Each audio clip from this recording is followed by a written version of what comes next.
चलिए बढ़ते आगे और वक्त है एक और न्यूज पर व्यूज का। और एक और बेहद शानदार कंपनी हमारे साथ कार्यक्रम में हो रही है शामिल, और वो है ओल कार्गो लॉजिस्टिक्स। आइए इस कंपनी से आपकी करवाते हैं मुलाकात।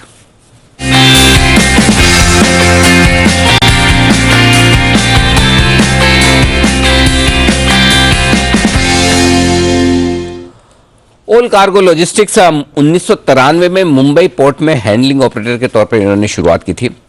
2003 में देश के सबसे बड़े पोर्ट जेएनपी पोर्ट जो हमारे यहाँ मुंबई के पास में ही है, इसमें कंटेनर फ्रेट स्टेशन सीएफएस जिसको बोलते हैं शॉर्ट फॉर्म में, वो बनाया इन्होंने। 2006 में आईपीओ आया, लिस्टिंग हो गई। 2009 में कॉन्ट्रैक्ट लॉजिस्टिक्स में कंपनी ने कामकाज शुरू किया। अब आप देखिए, एक दो चीजें मैं बड़ी इंटरेस्टिंग बता रहा हूं। दुनिया के सबसे बड़े एलसीएल नेटवर्क का संचालन करने वाली ये दिग्गज कंपनी है। 180 से ज्यादा देश, 300 से ज्यादा ऑफिस और 2400 से ज्यादा डायरेक्ट ट्रेड लेन है इस कंपनी के। कल बाजार बंद होने के बाद नतीजे आए, मैं नतीजों पर विस्तार से आपको बताऊंगा। उससे पहले मुलाकात करवाते हैं आपकी कंपनी के वाइस चेयरमैन वीएस पार्थ सारथी साहब हमारे साथ कार्यक्रम में शामिल हो रहे हैं, जो कि चार्टर्ड अकाउंटेंट हैं, आईसीएडब्ल्यूए भी हैं, और England and Wales ICAE England and Wales से आपने किया हुआ है। हार्वर्ड बिजनेस स्कूल से एडवांस मैनेजमेंट के प्रोग्राम्स भी आपने किए हैं। 35 सालों का गहरा अनुभव आपको लॉजिस्टिक्स और इन इंडस्ट्री का है। पार्थ सारथी सर, बहुत बहुत स्वागत है आपका। धन्यवाद सर, आपने जी बिजनेस के लिए समय दिया और नतीजों पर बातचीत करने के लिए आप जुड़े। पहले एक बार हमारे दर्शकों को आपके नतीजे बता दूं। आय साल दर साल 114% बढ़कर आई, तगड़ा उछाल, डबल से ज्यादा। कामकाजी मुनाफा यानी कि EBITDA उससे भी कहीं ज्यादा 240% बढ़ा है, 148 करोड़ से 505 करोड़। 5% से मार्जिन लगभग दुगुने होते हुए 9% के आसपास, और मुनाफा 24 गुना बढ़ा है। जी हाँ, 2400%, 14 करोड़ से 334 crore. Sir, extra ordinary performance है। पहले तो ये बताएं सर, ये अब तक की सबसे बेस्ट क्वार्टरली परफॉर्मेंस है कंपनी की?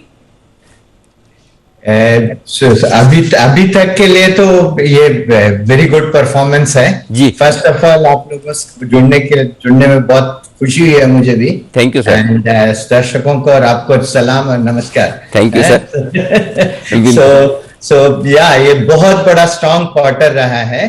एंड ये है कि ये स्ट्रॉन्ग क्वार्टर का परफॉर्मेंस जो है संघवी सर, तीन तरीके से देख सकते हैं। एक तो ये है कि हमारे जो बिगेस्ट कंट्रीब्यूटर है इसका, जिसको हम कहते हैं इंटरनेशनल सप्लाई चेन और एमटीओ, ये वॉल्यूम में ही 20% से ज्यादा इंक्रीज हुआ है। एंड जबकि ब्रेक इवन पॉइंट के अगर आप ऊपर हैं तो मुनाफा वाजबी है कि बहुत जोर से बढ़ता है। And utilization is the next one, हमारा यूटिलाइजेशन भी बहुत अच्छा हुआ है। तो तीसरा चीज ये है कि जब रेवेन्यू बढ़ता है तो लेवरेज काफी अच्छा होता है इन अदरवाइज ऑल्सो। बट हमने जो फोकस डिजिटल और ऑटोमेशन पे ले आए हैं, उसके कारण और भी मार्जिन की वृद्धि हुई है at an EBITDA and at a profit level. ये सब चीजें मिलके आपको एक बहुत अच्छा क्वार्टर का परफॉर्मेंस देखने को मिला है। हम अभी जुड़े हैं तो हम ये नहीं कह सकते कि हम इसमें शामिल हैं। हम भी आपके साथ मिलके कंपनी की तारीफ करने में लगे हैं अभी फिलहाल। तो अच्छी बात है, अच्छी है। ऐसा नहीं है, आप देखिएगा चैनल, कई बार कुछ खराब होता है तो मैं उन कंपनियों की खिंचाई भी बराबर करता हूं और जब अच्छा होता है तो दिल खोल के तारीफ भी करता हूं। तो तीन चीजें अच्छी हुई है। एक, आप कह रहे हैं वॉल्यूम्स जबरदस्त बढ़े हैं 20% से ज्यादा। दूसरा, रियलाइजेशन काफी अच्छा हुआ है। और तीसरा, आप कह रहे हैं कि टेक्नोलॉजी के इस्तेमाल करने से आपने कॉस्ट कम की है और उसका इंपैक्ट आपको मार्जिन में दिखा है। अब मैं पहले वाले पर आता हूं, जो ये 20% वॉल्यूम बढ़े, ये क्यों बढ़े हैं? क्या इकोनॉमिक एक्टिविटी इंडिया में, इंडिया के बाहर बहुत पिकअप कर रही है? ये सस्टेनेबल है या इस क्वार्टर में अचानक से ज्यादा बिजनेस आ गया? इसके बारे में बताएं सर। या अगर आप इसका जो है बहुत अच्छा सवाल है कि मतलब वैसे तो इंडिया फिलहाल जीडीपी थोड़ा सा कम है पिछले साल से, हालांकि अभी बढ़ रही है। नेक्स्ट ईयर 9% होने की उम्मीद है, बट फिलहाल तो थोड़ा एट इवन क्वार्टिल कह सकते हैं, थोड़ा सा नीचे ही है। तो हमारा जो है जो इंक्रीज देखने को मिला वो 2-3 वजह से। एक तो मतलब लॉजिस्टिक लाइफ ब्लड है एंड देयरफॉर सब कुछ जो चलना है इंटरनेशनली ये इसके तहत है। सेकंड है कि हम हिंदुस्तान से बेस है हमारा, बट हमारा जो कार्यक्रम है वो हमारे जो वो क्या कहते हैं स्टेज है, वो पूरा दुनिया भर में है। तो जैसे आपने खुद ने बताया 180 से ज्यादा कंट्रीज में ऑपरेट एंड सो ऑन। सो हमारी जो है सिर्फ इंडिया तो अच्छी कर ही रही है, बट यूएस भी बहुत अच्छा कर रहा है, यूरोप भी बहुत अच्छा कर रहा है, चाइना भी बहुत अच्छा कर रहा है। सो हमारे सारे जिस जिस देश में हमारे कार्यक्रम है, सारे देश के काफी बढ़ रहे हैं। एंड उसका ये रीजन है कि अभी इकोनॉमिक एक्टिविटी सब जगह बढ़ने लगी है और इसका बहुत अच्छा फायदा हमको मिला है। दूसरी चीज ये है कि एलसीएल जो जैसे आपने बताया, वो बिजनेस अब ज्यादा जोर इसलिए भी पकड़ रही है क्योंकि लोगों को चीजें पहुंचानी है, हम उनकी उसमें मदद कर रहे हैं। So that's also helping in the volumes. So ये सब रीजन है कि कंट्रीज भी कर रहे हैं, हम सभी सही जगह सही प्लेस पे हैं और ओवरऑल इकोनॉमिक एक्टिविटी भी बढ़ रही है दुनिया भर में। ठीक बात है। अच्छा सर, अब दूसरी बात, मार्जिन आपने तीनों रीजन बताए कि वो मार्जिन बढ़िया है, 9%, ये मेंटेन रहेंगे और बढ़ सकते हैं या थोड़ा नीचे आने के चांसेस है? रीजनेबल मार्जिन क्या है आगे के लिए, वो बताइए सर। ओके, सो अगेन ये बहुत इंपॉर्टेंट चीज है कि how can I talk about this, इसके बारे में कैसे बात कर सकता हूं प्रेडिक्शन किए बगैर, क्योंकि प्रेडिक्शन करने अच्छी बात नहीं है। ओके, बट क्या बेसिस है इस मार्जिन का? अगर आप देखें कि पहली चीज तो जैसे आपने कहा कि वॉल्यूम, क्या वॉल्यूम बरकरार रख सकते हैं, बरकरार रह सकता है?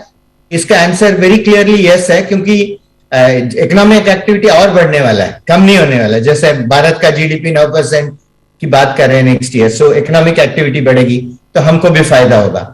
दुनिया भर में economic activity again full flow में आएगा, क्योंकि पैंडेमिक का इफेक्ट नेक्स्ट ईयर होपफुली बहुत कम हो जाएगा जहां से हम हैं। तो सो वॉल्यूम बढ़ेगा। सेकेंड चीज ये है कि अगर ग्रॉस मार्जिन अगर कायम भी रहता है, क्योंकि हमारी इकोनॉमिक एक्टिविटी अब बढ़ रही है और हम डिजिटाइजेशन का इस्तेमाल कर रहे हैं, तो इसके कारण ये तीनों जैसे हमने बताया उसके कारण मार्जिन मिला है। ये तीनों चीजें बनी रहेंगी, अगर बनी रहेंगी तो मार्जिन भी बना रहेगा। और बने रहने की बहुत क्लियर फाउंडेशन लगाया हुआ है अल्कार्गो ने, और अब इसका जो है हमको फुल बेनिफिट मिलने की आशा कर। अच्छा सर, जो मैं आपकी कंपनी का इंट्रोडक्शन पढ़ रहा था, तो बेसिकली आपका बिजनेस मेनली पोर्ट पे कार्गो हैंडलिंग से रिलेटेड ही है, पोर्ट के बाहर नहीं, सारे पोर्ट्स पे ही आप बिजनेस करते हैं, राइट?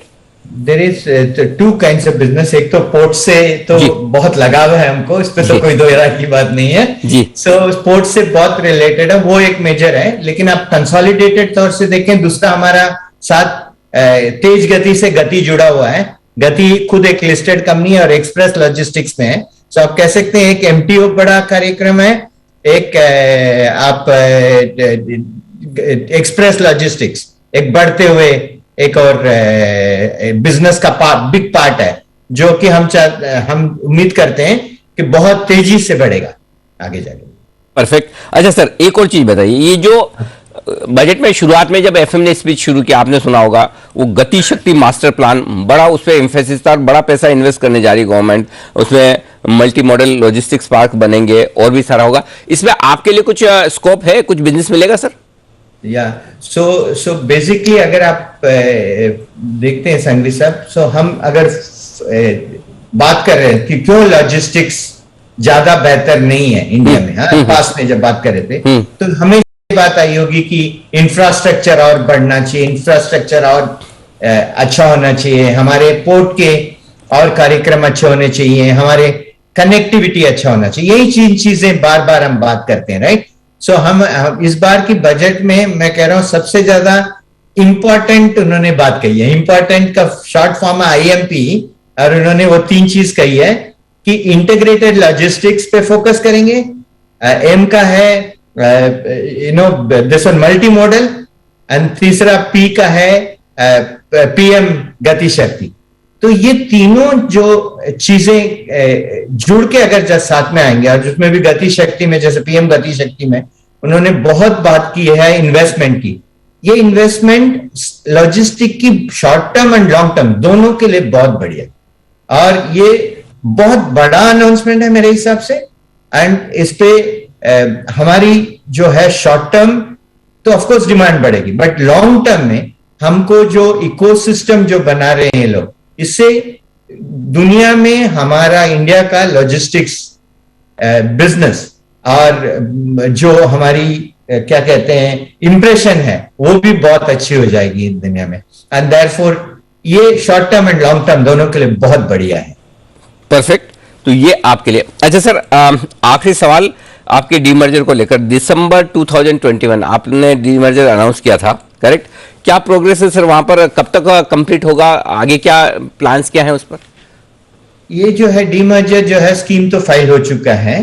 को अभी कोर्ट मॉनिटर्ड प्रोसेस होता है, तो ये एक प्रोसेस चल रहा है। तो इसका उम्मीद की जाती है कि ये अबाउट 9 से 12 महीने के बीच में ये प्रोसेस का जनरली हमारे जब ये कोर्ट प्रोसेस शुरू होता है, इसका जनरली ये काइंड ऑफ टाइम फ्रेम होता है। सो हम ये उम्मीद करते हैं कि हमारे, क्योंकि पेचीदा कोई मामला नहीं है, बहुत स्ट्रेट फॉरवर्ड है, तो हम उम्मीद करते हैं कि हमारी प्रोसेस जरा जल्दी खत्म हो जाएगी रेदर देन लेटर। बट जो भी प्रोसेस कोर्ट का होता है उतना टाइम लगेगा। बिल्कुल सर, पूरे डिटेल में आपने अपने रिजल्ट्स और आगे के प्लान्स हमारे दर्शकों को बताए। दमदार नतीजों के बाद आप, मेरे ख्याल से आपसे पहली बार ही हमारी मुलाकात हो रही है, पहले ही इंटरव्यू है। Thank you so much sir, आपने समय दिया जी बिजनेस के दर्शकों को और हमसे बात की। और एक और चीज, बहुत ही अच्छी हिंदी बोली है आपने, बढ़िया कोशिश भी थी और बोले भी अच्छा है, तो उसके लिए भी आपको compliment sir. Thank you so much sir. तो ये थे पार्थसारथी सर बताते हुए ऑल कार्गो लॉजिस्टिक्स की योजनाओं के बारे में बहुत ही दमदार शानदार परफॉर्मेंस कंपनी की तरफ से आती हुई दिखी है इस क्वार्टर में। अब तक की बेस्ट परफॉर्मेंस रही है, लेकिन बाजार अपनी बेस्ट परफॉर्मेंस पर नहीं है, ठीक ठाक वाली परफॉर्मेंस पर है, ओकेश टाइप वाली परफॉर्मेंस पर है। 16,000